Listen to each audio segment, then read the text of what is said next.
Hello everyone, thank you for listening and watching. If this video has found you, there's a message here for you, but please take what resonates and leave the rest. So in this video, I'm going to talk to you about how to set new moon intentions.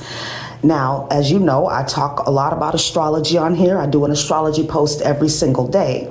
And the most important astrological transits are the lunar ones because the moon is the closest planetary body to us, okay? So these are the ones that impact us the most. And we also know that the moon affects tides, right? So if the moon is affecting the tides and we as human beings are 80% or more made of water, then we can assume that we are also affected by lunar energy. The new moon is very special because this is the time when you plant your seeds or set your intentions. A practical way of saying that is creating your goals for the next 4 weeks, okay? And this can be done in any way that you want. Some people choose to use affirmations for their new moon intentions because it's important that whatever it is you're trying to manifest, if you're writing it down, that you're doing it in the present tense, whether you're writing it down or saying it out loud. Setting your new moon intentions also needs to be done at a certain time. So like as of today, for example, I'm making this video on the Gemini new moon. This could resonate whenever you see it though, this video, but you must set your intentions when the moon is not void of course, meaning, so when the moon is void of course, it's not making any planetary aspects, it's not connecting to any planets, it's basically at a standstill. And this is not an ideal time to set your intentions because there's no energy available to fuel them. So that's something to pay attention to. Some people also don't like to work with new moon energy until after the new moon has gone exact. So, for example, the new moon today is at, I think, 10 o'clock at night.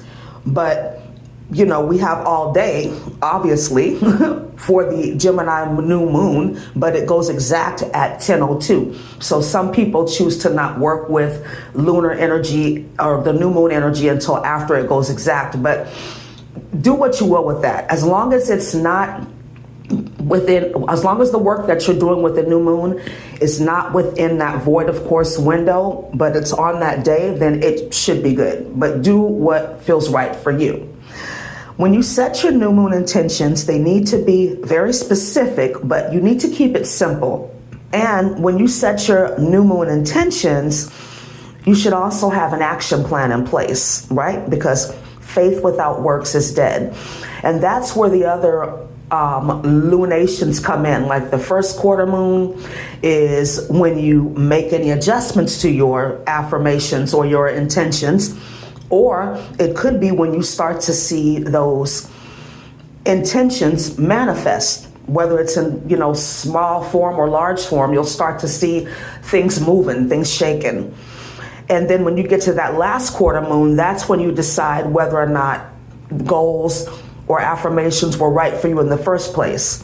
You know, maybe you need to let something go, or it could be that you need to move into an energy of trusting that if you didn't manifest what you needed to at this particular time, that it will come when it needs to, okay? But trust that your prayers have been heard, your affirmations and intentions have been heard.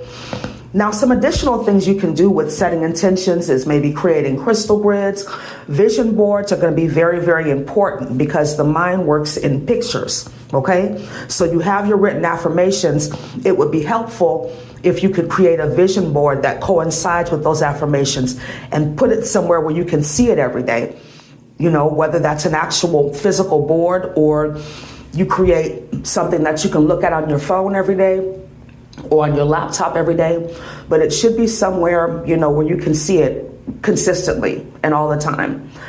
Another thing too with your new moon intentions is that this is a time to rest, okay? So you might not have that much energy around the new moon. And if that's the case, get extra sleep, take some time for yourself, but it's not a time for a lot of activity. That's, typically towards the full moon time. So if you're feeling a little tired or fatigued, that's that cosmic energy, that cosmic message of getting some rest and rejuvenation. All right. So I hope these tips were helpful for you. If you have any questions, of course, you can leave them in the comment section. But thank you so much for listening and watching. Have a wonderful day. Namaste.